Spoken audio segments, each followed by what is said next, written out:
Bonjour, nous somos chez Giliane pour un nouveau Slow French. Lembrando, a tradução está na descrição do vídeo.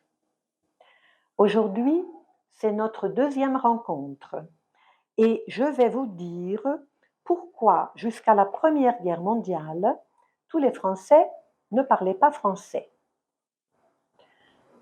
En 1999, une initiative du gouvernement français a permis de recenser 75 langues régionales sur la totalité du territoire, c'est-à-dire en France métropolitaine et territoire d'outre-mer réunis.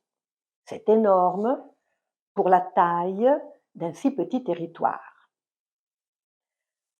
Le ministère de la Culture a défini les langues régionales comme étant des langues parlées sur une partie du territoire national depuis plus longtemps que le français langue commune. Parmi ces 75 langues régionales se trouve la langue de ma mère. Née en Bretagne en 1917, elle ne parlait que le breton jusqu'à l'âge de 7 ans. Elle a donc dû apprendre le français à l'école, à une époque où le gouvernement essayait, une fois de plus, d'imposer le français comme langue unique.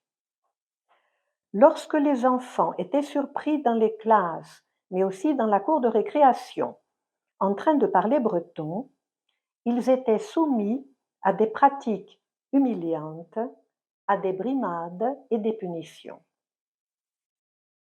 En fait, dès le XVIIe siècle, il y avait eu des tentatives pour donner à la France une langue nationale unifiée.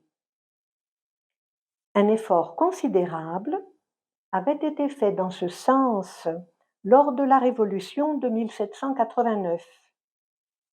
Il s'agissait de permettre la diffusion des idées révolutionnaires et de soustraire les populations à l'influence des prêtres et des nobles.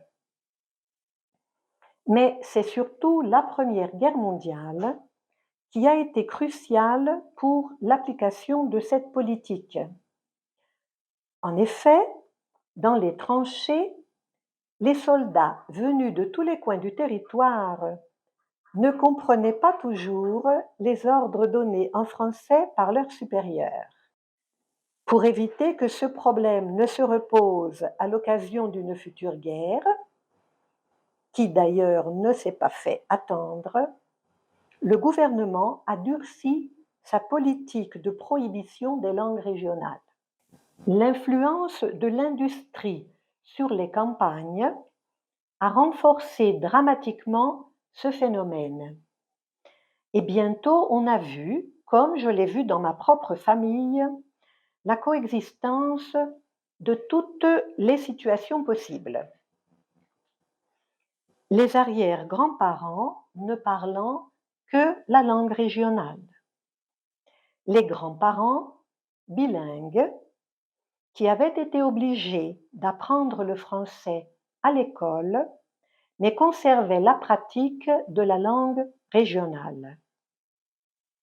Les parents bilingues passifs qui comprenaient encore la langue régionale, mais ne la parlaient plus. Et les enfants qui ne parlent et ne comprennent plus que le français. Depuis les années 1950, certaines mesures ont tenté de renverser le mouvement et de revaloriser les langues régionales. Une loi de 1951 a permis que 4 d'entre elles soient enseignées dans les écoles secondaires: le breton, le catalan, l'occitan et le basque. Cependant, selon l'UNESCO, leur avenir reste encore menacé. Voilà pour aujourd'hui. La prochaine fois, je vous donnerai un aperçu du contexte idéologique dans lequel j'ai grandi. Si vous avez aimé cette vidéo, n'hésitez pas à vous inscrire et à la partager avec les personnes que vous connaissez et qui aiment le français. À bientôt.